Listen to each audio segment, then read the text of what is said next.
দেশের বর্তমানে 25তম বিচারপতি কে? 25তম বিচারপতি সৈয়দ রিফাত আহমেদ।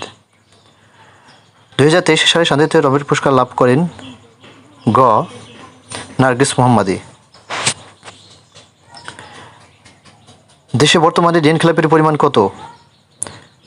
ঋণ খেলাপির পরিমাণ 1,82,295 কোটি টাকা। বিএসইসি এর পূর্ণরূপ কি? Bangladesh security and exchange commission. খ. বর্তমানে যুক্তরাষ্ট্রের পররাষ্ট্র দপ্তরের মুখপাত্র কে? Matthew Miller. খ. অস্কারজয়ী হলিউড মুভি অ্যাভাটার এর তৃতীয় কিস্তির নাম কি? তৃতীয় কিস্তির নাম হচ্ছে ফায়ার অ্যান্ড অ্যাশ। গ.